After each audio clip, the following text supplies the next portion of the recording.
वायुमंडल जिसको हम लोग कहते हैं एटमॉस्फेयर, ये वायुमंडल क्या होता है? हमारी ये जो धरती है ना, ये जो हमारी पृथ्वी है, इस पृथ्वी के बाहर में हवा का परत है, हवा है ना? ये जो हवा का परत है इसी को हम लोग क्या कहते हैं? वायुमंडल। अभी हवा का परत जो है ना, पृथ्वी के गुरुत्वाकर्षण शक्ति के वजह से धरती के पास ही रहता है।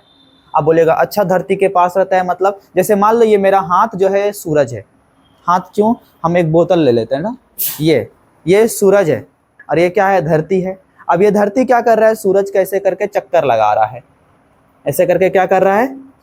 चक्कर लगा रहा है। तो हमको बताओ, अगर ये पृथ्वी इस सूरज का ऐसे चक्कर लगाएगा तो क्या इसके ऊपर में जो हवा है, यहाँ पर है धरती, इसके ऊपर में हवा है, तो क्या अगर ये चक्कर लगाएगा तो हवा यहीं रह जाएगा, धरती आगे निकल जाएगा? कैसा हो सकता है? साथ साथ जाएगा ना। तो इसके ऊपर जो वायुमंडल है, जो वायु की परतें हैं, वो पृथ्वी के परिभ्रमण और परिक्रमण गति के साथ साथ जाता है ऐसे करके। जहां जहां पृथ्वी जाएगा वायुमंडल भी उसके साथ क्या होगा? जाएगा। अब सोचो अगर रह जाता तो क्या होता? हमारी पृथ्वी यहाँ पर है, जैसे ही ये पृथ्वी थोड़ी सी ऐसे दूर गई, वायुमंडल यहीं रह गया। मान लो रह गया तो क्या होगा? फड़फड़ा जाएगा सब आदमी यहाँ पर, समझेगी नहीं? सांसें नहीं ले पा रहे, कोची हो गया, हवा खत्म हो गया, जा समझे? तो इसलिए वायुमंडल जो है चारों तरफ क्या करता रहता है? घूमता रहता है। वो हमारे लिए नहीं घूमता रहता है, वो घूमने का कारण एक और है कि ये जो पृथ्वी है ना, इस पृथ्वी में गुरुत्वाकर्षण शक्ति है। गुरुत्वाकर्षण शक्ति क्या करता है? वायुमंडल के परत को खींच के रखता है अपना पास, है ना? तो चूंकि पृथ्वी में गुरुत्वाकर्षण शक्ति है तो इसका वायुमंडल इससे बाहर नहीं जाता। क्या जा पाएगा? नहीं। तो इसी चीज को आप डायग्राम के सहायता से यहाँ पर समझो। देखो ये हमारा सूर्य है और ये हमारा क्या है? पृथ्वी। ये पृथ्वी क्या कर रहा है? सूर्य का चक्कर लगा रहा है। पृथ्वी सूर्य का क्या कर रहा है? चक्कर लगा रहा है। तो क्या होगा? ये जो ऊपर का वायुमंडल है, क्या ये वायुमंडल हट जाएगा? सोचो, क्या पृथ्वी यहाँ पर आएगी तो वायुमंडल हट जाएगा? आंसर होगा नहीं। ये वायुमंडल यहाँ पर भी रहेगा, है ना? तो हम लोग क्या कह सकते हैं? पृथ्वी के परिभ्रमण और पृथ्वी के परिक्रमण गति के साथ वायुमंडल क्या करती है? गति करती है। क्या करती है? गति। वायुमंडल उससे हटती नहीं है। ये जो हमारी पृथ्वी है, इससे कितना किलोमीटर तक वायु की परतें हैं? कितना किलोमीटर तक? 1000 किलोमीटर तक। 1000 किलोमीटर तक क्या है? वायु है। लेकिन क्या 1000 किलोमीटर तक समान मात्रा में वायु है? नहीं है। पृथ्वी के गुरुत्वाकर्षण शक्ति के वजह से धरती के पास वायु ज्यादा है, बट जैसे ही धरती से दूर चले जाते हैं वायु क्या हो जाता है? कम, है ना? तो अगर हम लोग देखेंगे हमारे पृथ्वी में जो 97% गैस है ना, वायुमंडल की जो 97% गैस है, वो कितना किलोमीटर की ऊंचाई तक है? मात्र 29 किलोमीटर की ऊंचाई तक 97% गैस आपको मिल जाएगा। 29 किलोमीटर, है ना? और बाकी बचा 3%, वो 29 के बाद से जो 1000 तक है उसमें चल जाइए, 3% गैस मिलेगा। मतलब ऊंचाई बढ़ने के साथ वायुमंडल में गैसों की मात्रा क्या होती है? कम होती है, घटती है। यही कारण है कि जो लोग पर्वत पर चढ़ते हैं देखिएगा उसको ऑक्सीजन का कमी हो जाता है, और वो लोग पीछे एकदम लाल टाइप का एगो सिलेंडर लेके ऑक्सीजन का लेके चढ़ता, मुंह में ऐसा लगा के, है ना? देखो पर्वत में चढ़ने में एक तो दिक्कत ये हो जाएगा कि आपको ज्यादा एनर्जी वगैरह चाहिए। पर्वत पर चढ़ रहे हैं ना, एनर्जी कैसे मिलेगा? जब आपके बॉडी में कहा जाएगा ऑक्सीजन, और ऊपर में जाने से कौन सी कम हो गया? ऑक्सीजन, है ना?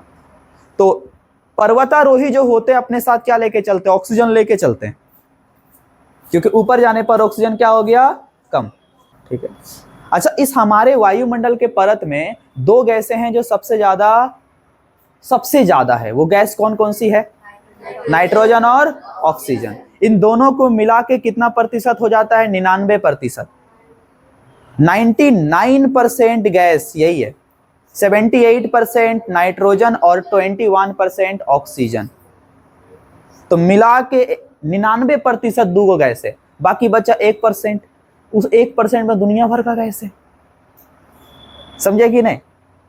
तो इस तरह करके हमारे वायुमंडल में क्या है, गैसों की परतें। अब वायुमंडल को पूरा डिटेल से समझते हैं, ठीक है। वायुमंडल की संरचना, कंपोजिशन ऑफ एटमॉस्फेयर। भाई साहब वायुमंडल बना है तो कैसे बना है? वायुमंडल के बनने में 3 प्रमुख घटक है, 3 प्रमुख चीज हैं। सबसे पहला क्या है जी? सबसे पहला है गैस, दूसरा क्या है? धूलकण, तीसरा क्या है? जलवाष्प। देखो गैस के बारे में देखो, गैस 2 तरह की होती है, एक होता है भारी गैस, एक होता है हल्की गैस। भारी गैस और हल्की गैस। भारी गैस जो होता है ना, उसमें क्या क्या है जो भारी गैस है? नाइट्रोजन कैसा गैस है? भारी। ऑक्सीजन भारी। आर्गन भी भारी गैस है। CO2 यानी कार्बन डाइऑक्साइड भारी गैस। हाइड्रोजन भारी गैस। ये सारे के सारे भारी गैस है जो वायुमंडल में है, मौजूद है। अब बताओ भारी गैस जो है वो क्या होगा? धरती के पास होगा। हल्का गैस किधर होगा? धरती से दूर होगा, बाहर होगा, है ना? तो बहुत दूर जो होगा वो हल्का गैस, और जो पास में होगा वो क्या होगा? भारी गैस। अब उस भारी गैस में सबसे पहले नाइट्रोजन को देखो।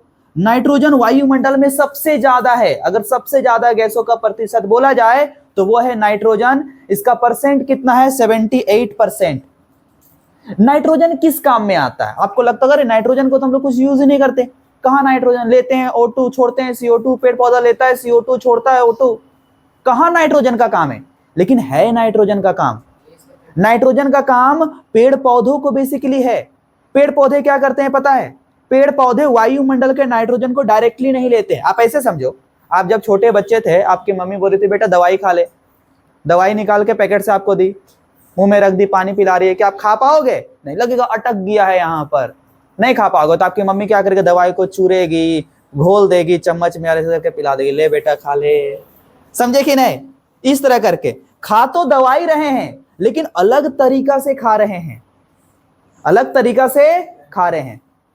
पेड़ पौधों को नाइट्रोजन चाहिए, लेकिन वो डायरेक्टली वायुमंडल से नाइट्रोजन नहीं ले लेता, वो मिट्टी से क्या लेता है? नाइट्रेट। अब उस नाइट्रेट में क्या है? नाइट्रोजन। पेड़ पौधा मिट्टी से नाइट्रेट लेता है, उस नाइट्रेट में नाइट्रोजन है, और उस नाइट्रोजन से वो बनाता अपने बॉडी में प्रोटीन, है ना? अपना खाना बनाता है। और जो प्रोटीन बनता है उसके बॉडी में, वही कहां पर आता? हमारे शरीर में। यानी प्रोटीन बनाने में किसका योगदान है? नाइट्रोजन का। तो क्या नाइट्रोजन हमारा काम आता है? एकदम आता है, ठीक है। अब इस नाइट्रोजन के बारे में ध्यान से देखो, ये वनस्पतियों का क्या है जी? भोजन है। कौन? नाइट्रोजन। नाइट्रोजन के अलावा बात करें ऑक्सीजन, तो प्राणियों को जीवन देता कौन है? ऑक्सीजन। बिना ऑक्सीजन का हम लोग रह ले, ऐसा हो नहीं सकता। ऑक्सीजन इसके अलावा और क्या करता है? आग को जलाने में मदद करता है। देखिएगा जब हवा चलेगी तो आग जलेगा। आपने एक प्रयोग करके देख सकते हैं, आप एक कैंडल जला लिए, क्या जला लिए? कैंडल जला लिए, और उसको आपने क्या किया? गिलास से ढक दिया। तो जब गिलास से ढक दीजिएगा तो देखिएगा कुछ देर तक ये, कुछ समय तक, कुछ सेकंड तक ये जलेगा, उसके बाद बुझ जाएगा। पता है क्यों? गिलास के अंदर में जो भी ऑक्सीजन था सब इसने क्या कर दिया? खत्म। अब ऑक्सीजन मिल ही नहीं पा रहा है, गिलास से ढका हुआ है ना, तो बुझ गया। तो यानी कि ऑक्सीजन क्या करता है? आग को जलाने में सहायता करता है, और प्राणियों को तो जीवन देता ही है ना। CO2, एटमॉस्फेयर में कार्बन डाइऑक्साइड का मात्रा कितना है? 0.03%। लेकिन अब ऐसा अनुमान किया जा रहा है कि आने वाले समय में CO2 को मात्रा डबल हो जाएगा, 0.06%। वो दिन दूर नहीं जब डबल हो जाएगा, और जब डबल हो जाएगा तो सोचो तापमान भी डबल हो जाएगा, गर्मी भी बढ़ जाएगी। तो कार्बन डाइऑक्साइड की मात्रा दिन प्रतिदिन क्या हो रही है? बढ़ रही है। बढ़ने का कारण आपको ऑलरेडी पता है। ये कार्बन डाइऑक्साइड में 2 चीजें, एक है कार्बन, एक है ऑक्सीजन। और ये कार्बन डाइऑक्साइड जो है वनस्पतियों का भोजन है। वनस्पतियों को प्राण कौन देता है? Carbon dioxide. अगर नहीं होता कार्बन डाइऑक्साइड तो पेड़ पौधों में नहीं होता प्रकाश संश्लेषण, फोटोसिंथेसिस। प्रकाश संश्लेषण की क्रिया क्या है? एक हरा भरा पेड़, उसका जो पत्ता है वो कैसा रहता? हरा, हरा पत्ता, है ना। जमीन के अंदर से उसका जो जड़ है पेड़ का, जमीन के अंदर से क्या करता है? पानी और मिनरल्स लेके पत्ता में पहुंचा दिया। यानी पत्ता हरा है, यानी क्लोरोफिल है, उसमें आ गया पानी, सूरज का प्रकाश, और उस पत्ता में छोटा छोटा छिद्र होता है, उसको बोलते हैं स्टोमेटा, और उसने स्टोमेटा से ले लिया है CO2। यानी एक पत्ता में क्लोरोफिल, एक पत्ता में जल, एक पत्ता में कार्बन डाइऑक्साइड, उसी पत्ता में सूरज का प्रकाश। ये जब चारों चीज मिलेगा तो उस पत्ता में पता है क्या बनेगा? उस पत्ता में बनेगा ग्लूकोज C6H12O6, और क्या बनेगा? जल H2O, और क्या बनेगा? Oxygen O2। तो ये पेड़ में भोजन बनाने का काम कौन कर रहा है? Carbon dioxide. नहीं होता कार्बन डाइऑक्साइड तो क्या प्रकाश संश्लेषण का क्रिया होता? पेड़ अपना भोजन बना पाता? नहीं। तो कार्बन डाइऑक्साइड पेड़ पौधों के लिए बहुत ज्यादा इंपॉर्टेंट है। इसके अलावा हाइड्रोजन, हाइड्रोजन भारी गैस में सबसे क्या है? हल्का है। इन भारी गैस में हाइड्रोजन है, बट भारी में सबसे हल्का हाइड्रोजन। और हाइड्रोजन कितना किलोमीटर ऊंचाई तक पाया जाता है? 125 किलोमीटर की ऊंचाई तक पाया जाता है। इसी गैस में एक आप देख रहे हो आर्गन, बट आर्गन के नीचे मैंने रेड क्या कर दिया, ब्लू क्या कर दिया, अंडरलाइन कर दिया। ये आर्गन जो है ना, ये आर्गन एक निष्क्रिय गैस है। ऐसा समझो इस आर्गन का कोई काम ही नहीं है, बिना काम का है। बस समझे?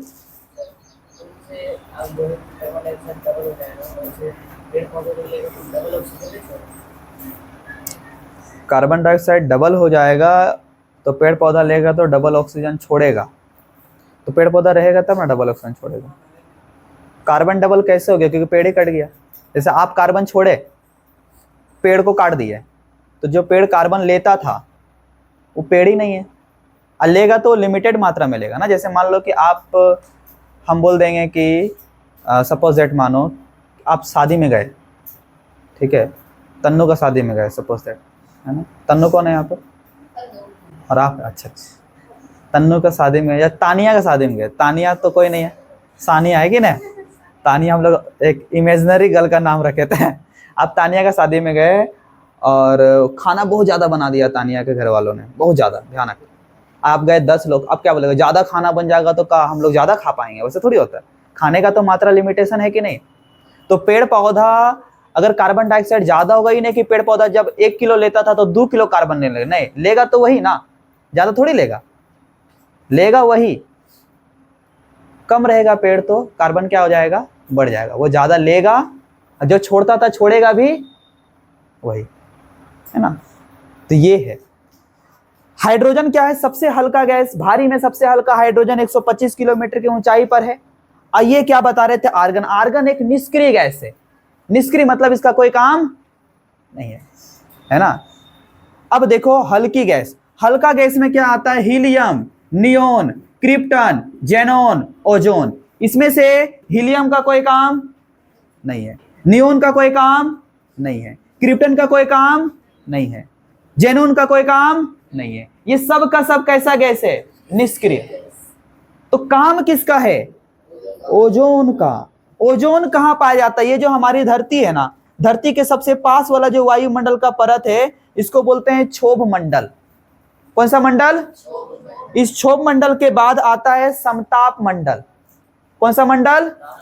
इस समताप मंडल में ये जो गैस का लेयर आपको दिख रहा है, ये कौन सा गैस है? O3 यानी ओजोन गैस। ऑक्सीजन में कितना ऑक्सीजन का परमाणु होता, ओजोन में कितना ऑक्सीजन का परमाणु होता है? 3। तो ये ओजोन गैस क्या किया? सन से आने वाला अल्ट्रावायलेट रे, सन से कौन सा रे आता? अल्ट्रावायलेट। ये ओजोन गैस ने क्या किया? सन से आने वाले अल्ट्रावायलेट रे को सोख लिया। क्या कर लिया? जैसे आप बालू में पानी डालते तो बालू पानी को कुछ कर लेता है, सोख लेता है, वैसे इन्होंने क्या किया? अल्ट्रावायलेट रे को सोख लिया और धरती में आने से रोक दिया। उसकी वजह से हमारी धरती बहुत ज्यादा गर्म होने से बच गई। मनुष्य में जो स्किन कैंसर हो जाता है इसके आने से, वो मनुष्य क्या हो गया? स्किन कैंसर से बच गया। तो क्या ओजोन का काम है? एकदम काम है। नहीं तो ओजोन नहीं रहता तो आज धरती में कोई जीव भी नहीं रहता। इमेजिन भी नहीं कर सकते कि कोई एक छोटा सा भी जीव है, नहीं है। अल्ट्रावायलेट रे इतना खतरनाक है कि सबको नष्ट कर देता है ना। तो हल्का गैस में ओजोन, लेकिन ओजोन क्या करता है? बहुत काम का है। पराबैंगनी किरणों को रोकने का काम कौन करता है? ओजोन। कौन सा मंडल में ओजोन होता है? समताप मंडल में। बात क्लियर है? अब आगे देखो, धूलकण क्या काम करता है जी? धूल कण प्रकाश को फैलाने का काम करता है। आप सुने हैं ना, सूरज के लाइट में 7 रंग होता है, विबग्योर बोलते हैं। V से वोयलेट, I से इंडिगो, B से ब्लू, G से ग्रीन, Y से येलो, O से ऑरेंज, R से रेड। ये 7 रंग है जो कि सूरज के लाइट में रहता है।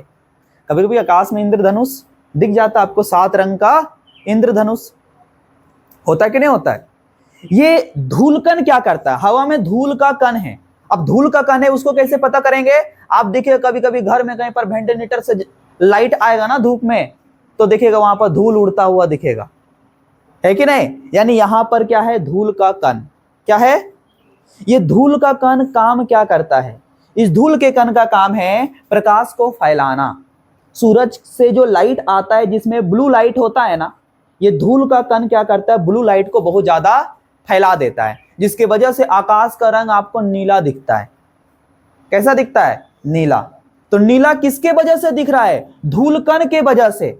धूल कण ने क्या किया, सूर्य से आने वाले ब्लू लाइट को क्या कर दिया, फैला दिया, जिसके वजह से आकाश का रंग कैसा दिखा।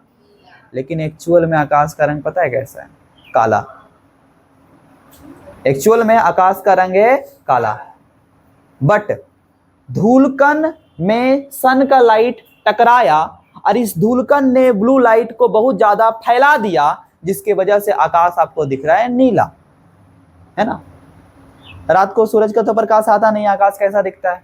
अगर नीला होता तो नीला दिखता, काला क्यों दिखता, यानी ब्लैक ही तो है ना। ध्यान से देखो, ये धूलकण और क्या करता है।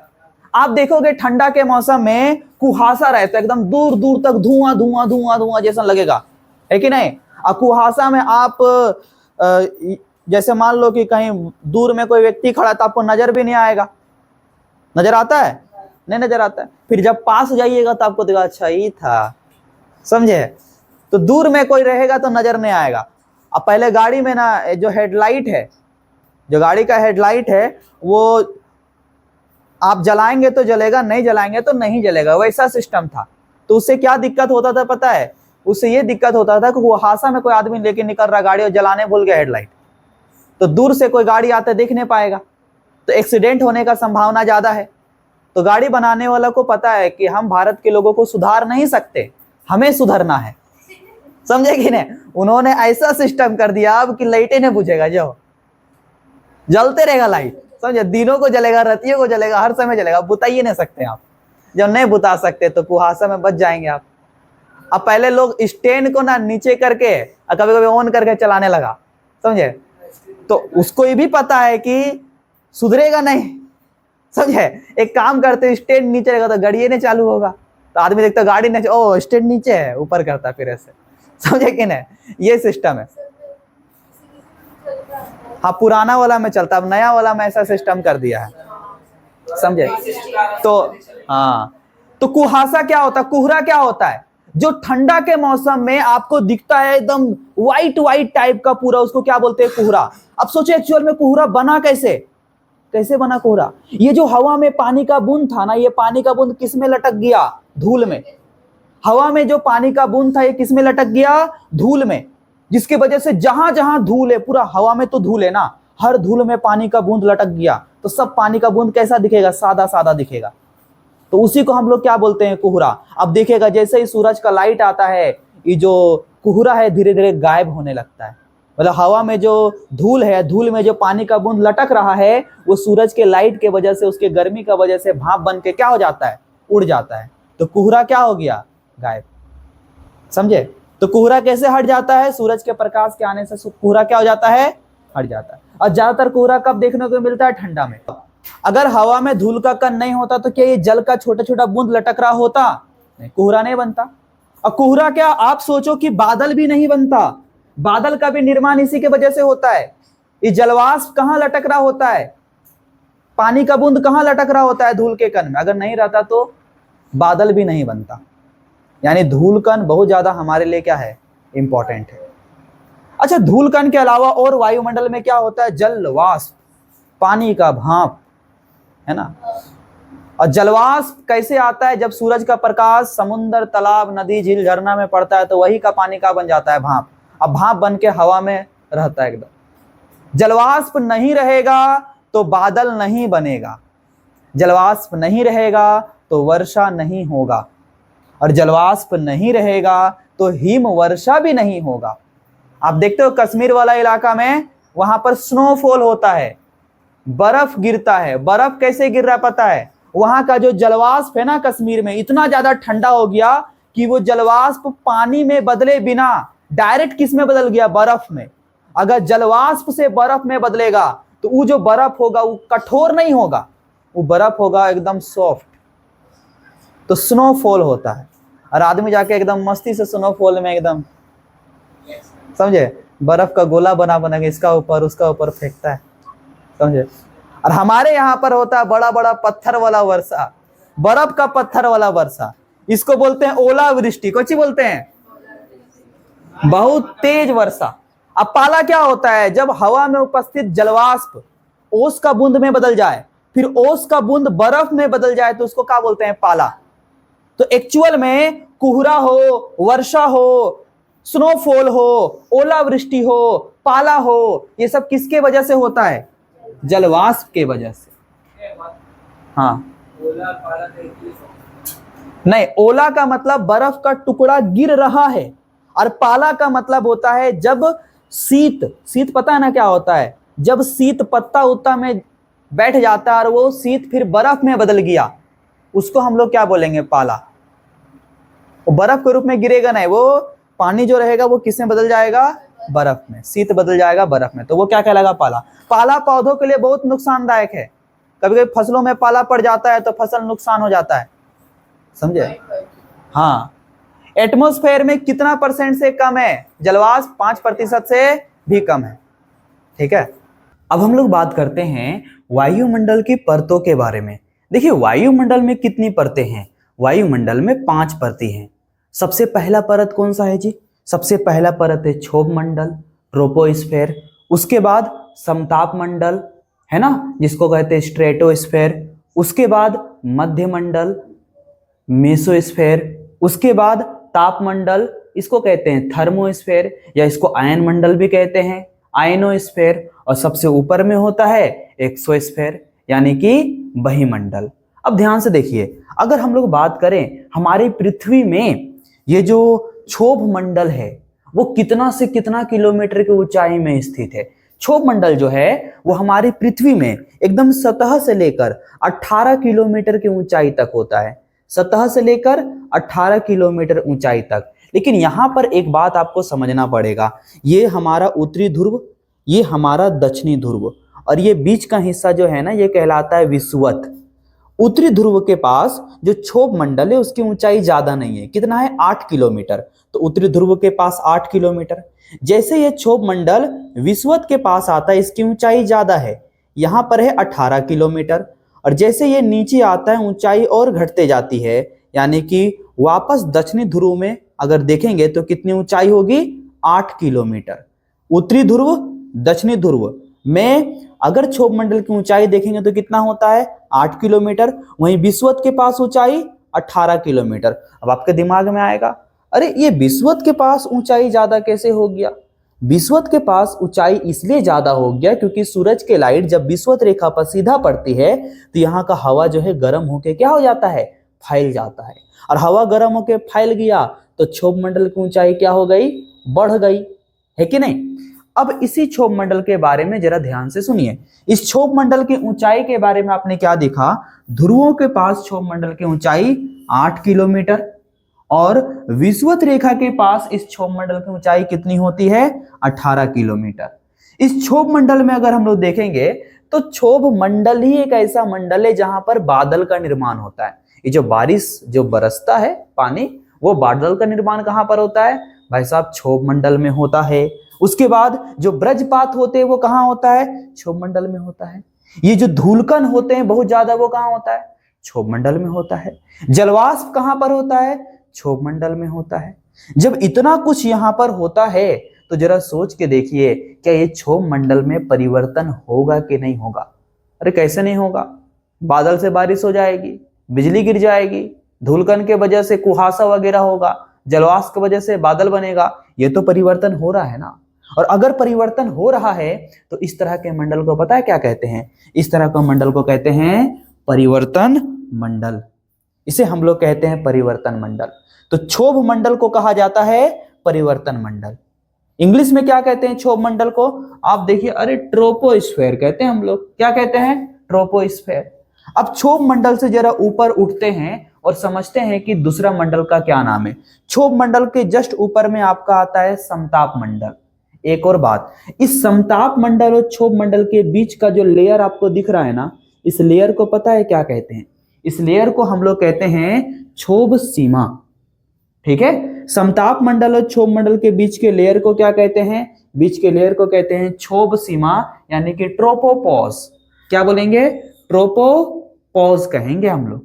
अब समताप मंडल में देखिए, समताप मंडल 18 किलोमीटर से जस्ट ऊपर 50 किलोमीटर तक इसकी ऊंचाई होती है। अच्छा, ध्रुवों पर अगर देखेंगे तो समताप मंडल 8 से 50 किलोमीटर की ऊंचाई तक, विषुवत रेखा के पास 18 से 50 किलोमीटर की ऊंचाई तक, कहीं कहीं पर 12 से 50 किलोमीटर की ऊंचाई तक हमारा कौन होता है? समताप मंडल। समताप मंडल जो है ना, वो क्षोभ मंडल के एकदम विपरीत है, एकदम उल्टा। आपने क्षोभ मंडल में देखा बादल बना, बिजली चमका, धूलकण है, जलवाष्प है, लेकिन समताप मंडल में ये सारा कुछ नहीं है। ना बादल बनता है, ना धूलकण होता है, ना जलवाष्प होता है, कुछ नहीं होता है। जब कुछ नहीं होगा तो इस समताप मंडल में बड़े बड़े जेट विमान उड़ेंगे। जेट विमान, जो तेज गति से जेट पवनें चलती है, वो समताप मंडल में चलेगी, क्योंकि जेट पवन अगर तेज गति से चलेगा और यहां पर क्षोभ मंडल में धूलकण पूरा टकरा गया जेट पवन में, ले ब्लास्ट हो जाएगा जेट विमान, नहीं हो जाएगा। तो जेट विमान में ब्लास्ट ना हो उसलिए कहां चलता है? एकदम समताप मंडल में चलता है। समताप मंडल में 15 किलोमीटर से लेकर 35 किलोमीटर के बीच में एक गैस का परत है। उस गैस के परत का नाम है ओजोन। ओजोन गैस बोलते हैं, बहुत को बोलता है ओजोन मंडल। ओजोन मंडल उंडल नहीं होता है। ओजोन गैस का परत होता है जो समताप मंडल में है। कहां पर है? समताप मंडल में। ओजोन गैस को क्या बोलते हैं? O3, यानी इसमें ऑक्सीजन के कितने परमाणु है? 3 परमाणु। ओजोन में ऑक्सीजन के 3 परमाणु। अब ये ओजोन गैस क्या करते पता है? ओजोन गैस सन से आने वाला, जो सन से आता है अल्ट्रावायलेट रे, यूवी रे, उसको एकदम सोख लेता है। वैसे ही जैसे मान लीजिए बालू है, अब बालू में 1 बाल्टी पानी ढाल दिए तो बालू को चिकर लिया, पानी को पूरा सोख लिया है। जस्ट उसी तरह करके ये जो ओजोन गैस होता है वो क्या करता है? वह अल्ट्रावायलेट रे को एकदम सोख लेता है। और जब सोख लेगा तो कुछ ही करेगा। जब सोख लेगा तो धरती में आने से रोक दिया अल्ट्रावायलेट रे। अब ले अल्ट्रावायलेट रे धरती में नहीं आया है, बहुत अच्छा हुआ कि नहीं आया है। अगर आ जाता तो यहाँ धरती बहुत ही ज्यादा गर्म हो जाता, और जब धरती बहुत ज्यादा गर्म हो जाता तो यहाँ पर आप इमेजिन कीजिए क्या कोई लाइफ हो पाता? कोई लाइफ नहीं, ना कोई पेड़ पौधा, ना कोई जीव जंतु होता। बल्कि हम लोग अगर रहते हैं और स्किन में यूवी रे पड़ गया तो एकदम त्वचा कैंसर हो जाता, स्किन कैंसर। चमड़ा ऐसे झुलस जाता, जैसे बूढ़ा का चमड़ा कैसे बूढ़ा हो जाने के बाद चमड़ा वगैरह पूरा झुल जाता है, उस टाइप का चमड़ा झुल जाता। तो सोचिए कितना अच्छा हमारे धरती का रक्षा कवच का काम करता है O3 गैस, ओजोन गैस। अब हम लोग आगे देखते हैं कि इसके बाद कौन सा है। इसके ऊपर में है जी हमारा ये मध्यमंडल।